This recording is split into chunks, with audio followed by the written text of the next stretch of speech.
So I was just planting some herbs that we picked up at the store today. They're actually the living herbs. We can get them in a lot of different stores around town. It comes with a root system already on there and some soil on there. So if you intentionally only use about 3/4 of it, put it in some potting soil. It's kind of hit or miss, but a lot of them tend to grow back, and then they'll be in your window ready to go whenever you're ready.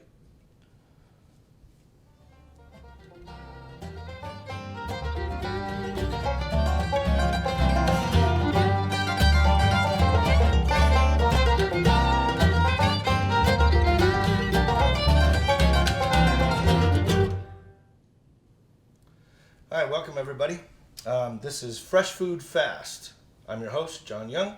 We're walking through the growers market today, and I found some beautiful heirloom tomatoes, but they're yellows and orange, and I have a couple reds too. But I was wanting to make a really special marinara sauce with some really cool meatballs that I'll explain later. The first thing that you need to know about a marinara sauce, everybody thinks of a marinara sauce as being like Roma tomatoes or, a really hearty, slightly acidic, heavy oregano.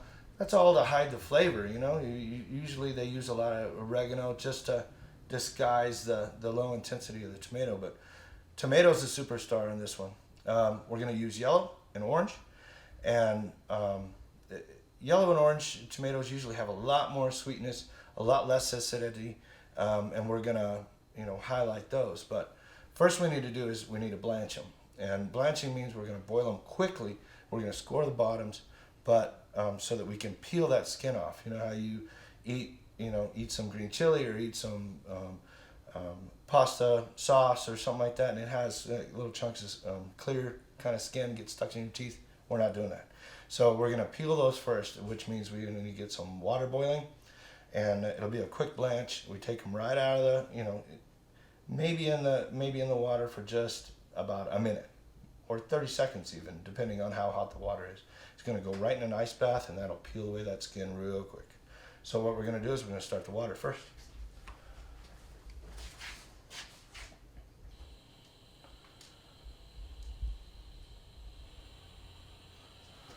Okay, so while that water's heating up, we got to get some stuff chopped up and get our tomatoes scored.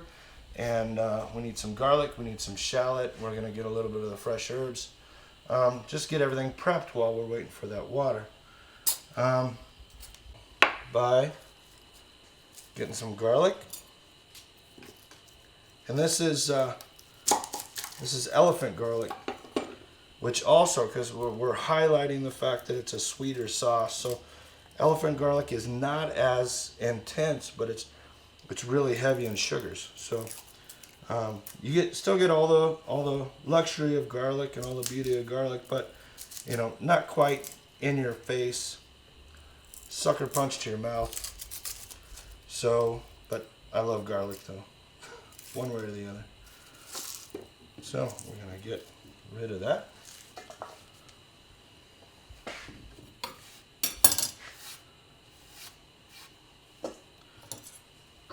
Okay, the thing about elephant garlic is huge. This is 1 clove. So we're going to use a lot of it because it's less intense. But, we can cut this like we would do an onion. It's basically the size of an onion. We want it kind of fine chopped so it dissolves in that sauce real good. But it doesn't have to be perfect. And you'll see the way that I do the tomatoes later on, I like big chunks. I like to see all the color. I want to see all the textures and everything that are in that sauce.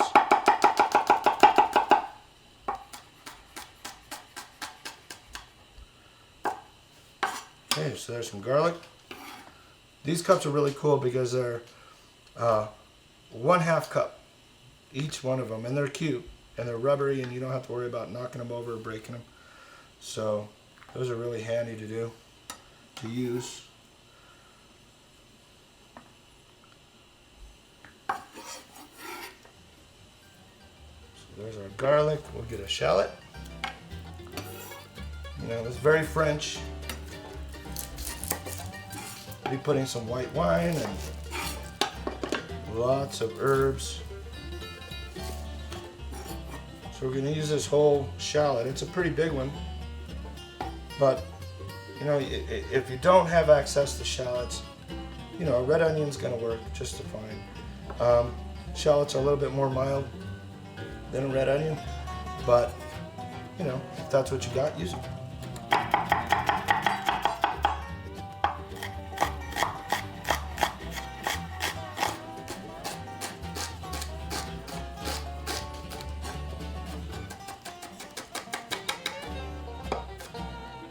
We're going to chop those the same way that we did the garlic.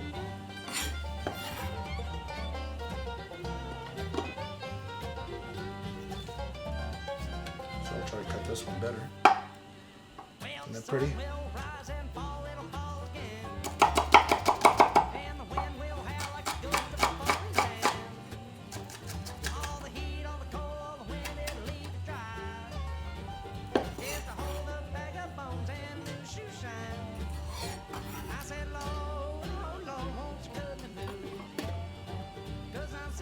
The good thing about shallots is they don't make you cry as much.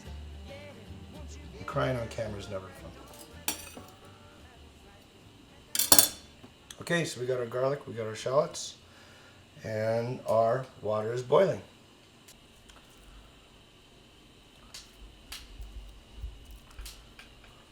So we're going to take them off the stems. Those are kind of orange. There's some beautiful yellow ones.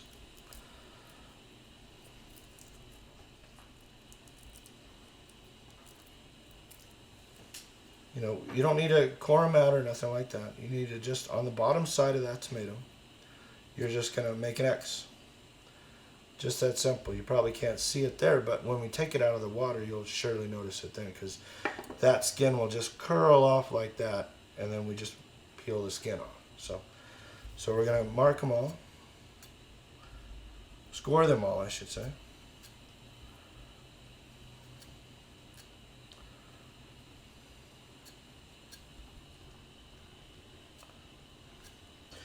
And like I said, we only have to have it in there about, you know, no more than 1 minute. But our water is boiling really, really hard, so it should be only about 30 seconds to, you know, 45 seconds, and that's about it.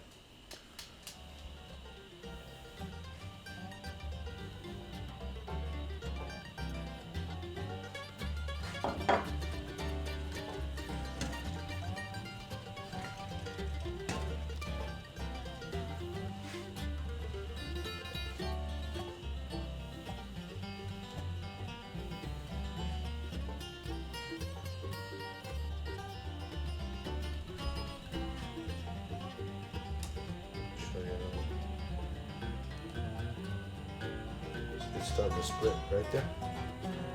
It means the skin's separated. Yep. So now we're ready to put them in the ice bath. Just get them close.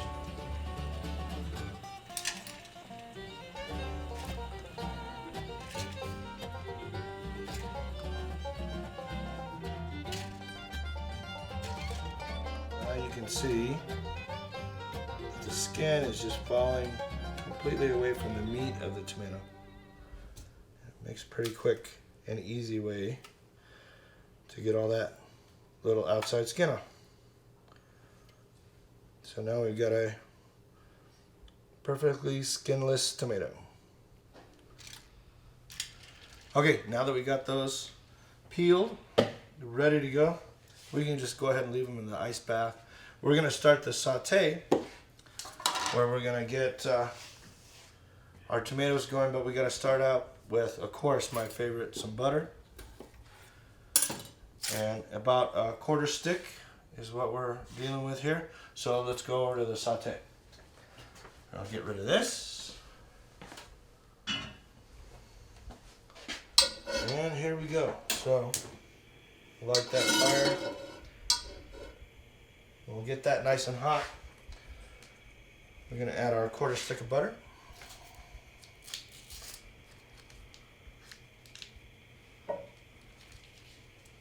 Get rid of that.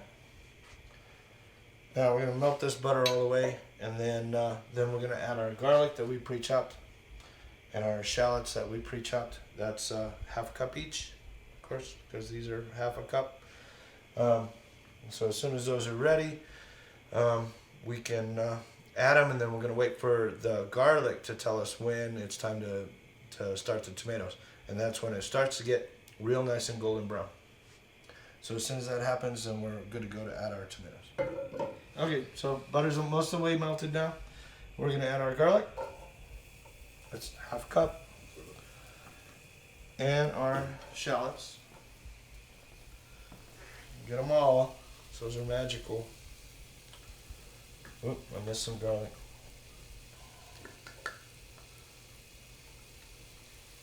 Okay. So now we've got our garlic, our shallots in there.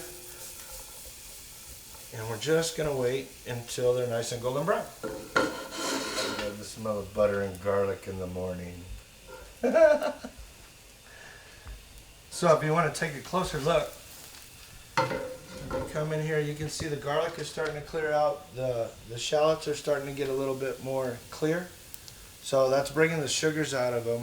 And you can see it's starting to get a little bit brown right now, so we don't want to waste any more time. We don't want to burn it because that ruins the flavor of garlic. So what we're going to do now is we're going to add our tomatoes. Okay, so now that our shallots are clarified and our garlic is brown, we got to hurry up and get those tomatoes in there. So we're going to come around here, put some of the stuff away. Now, we just went ahead and left them in the ice bath. That'll keep them from getting warm. You want to shock it back into heat now. So, you know, a lot of people will, you know, you chop up tomatoes and stuff like that. I'm a chunky guy. So, I like my tomatoes, you know, with lots of bites in it. You know, a sauce, you can make a smooth sauce, or, you know, you can put it in the blender, which has its place. I'm making this for me, so I want big chunky stuff. So by all means, if you like a smoother sauce or what have you, then feel free to chop it up as fine as you can. Whoa, watch out. So one little hint is be careful when squeezing tomatoes. They tend to squirt. So you can see I just broke that up. It's you know, they're pretty good chunks. But you'll find with yellow and orange tomatoes, they're going to cook down a lot more too though. So if you're using a Roma tomato or a heartier tomato, they're going to stay together a lot more. So even though we're breaking these up into small bits, whoa, there it goes again. So even though we're breaking it up into small pieces, it's going to cook down a little bit more.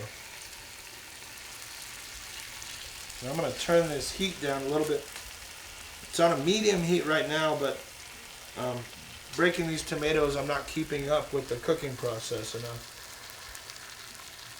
So I'm just going to turn it down enough until I get the rest of these tomatoes in here. And then, one thing that I hadn't done is cut all the herbs. So while these are cooking down and bringing the sugars out in the tomato and reducing, and then I'll be chopping the herbs and stuff like that, because we want to add the herbs at the very last minute, because you know, you add it in now and we're using fresh herbs, so they should look fresh. They should stay green. So we're going to add those at the end of the cooking process, just before we're ready to pull it off the stove.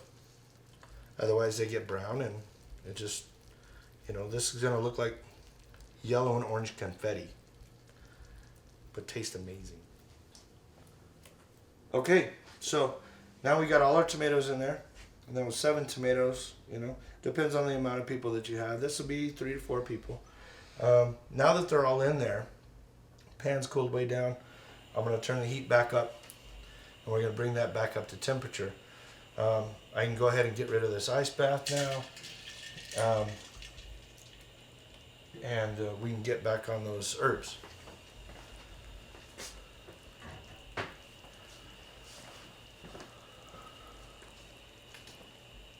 So traditional Italian. Of course, you got rosemary. This is some of those fresh herbs we did earlier, and you got thyme and oregano. And of course, heavy oregano. We've got this. This is our new batch, but we actually planted some over here too earlier. And those are growing just fine. But so, little thing about oregano, a lot of people, you want to take the leaves off. It depends on what kind of oregano you get, or how old the plant is. Just like the rosemary, everybody's familiar with the rosemary bush outside of office complexes or in your yard. I have a great big bush. This is a very young plant. So if you look closely, you can see that the stem is very pliable. The bush I have out in my yard, even the new growth, is like wood. It's a stick. So you want to just take off just those leaves and use those leaves. But this is a very young plant, so I can just chop it. And with all those living herbs, they're brand new plants. And this oregano can be kind of stiff and woody also, but this is a very tender plant. So I'm just going to chop it. And this recipe is all about the color and the chunks and the texture of this stuff. So I'm not going to be really fancy about it. I'm just going to collect it, and I'm just, big chunks. I'm not going to get too fine because we got big chunks of yellows and orange, and we're just going to add this stuff in there, and it doesn't have to be super fine because, this is the superstar of the show right there is all these beautiful herbs that we took the time to make sure that we rescued them and planted them, and we got the living herbs so that they're fresh and really green and vibrant. So that's about a quarter cup, and to flavor. If you like a lot of oregano, use a lot of oregano. You like a lot of rosemary, which I like a lot of rosemary, I'm going to get some more rosemary. So I'm looking at my tomatoes over there. I'm just about ready to add the white wine. So you haven't seen me use much of these, and I don't. So I like to add just by feel. I know what 1 cup of wine is, so I'm just going to grab my wine.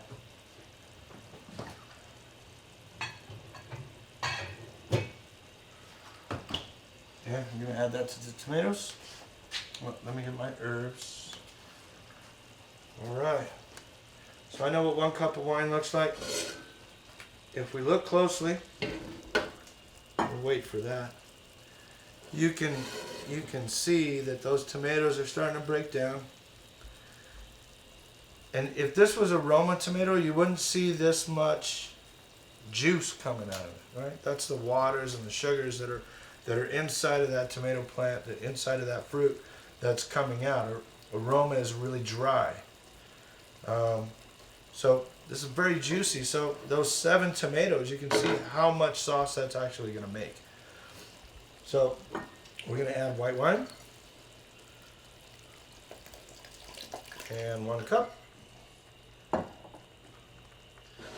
Okay, so now I mentioned deglazing. So we're going to deglazing pretty much means that we're going to take the alcohols out of that wine and we're going to leave it with the flavor of the wine. Okay, we added our white wine. Now it's all reduced. We've deglazed the white wine and it's just about to the consistency that we want. A little saucy, but a little loose, but not too congealed or too concentrated. So we're going to add those herbs that we just cut. Stuff's magic, so we got to get all that out, and we're just going to let it cook for a little bit. So you can see those herbs are still really beautiful and green, and all those beautiful colors with the orange, and the yellows.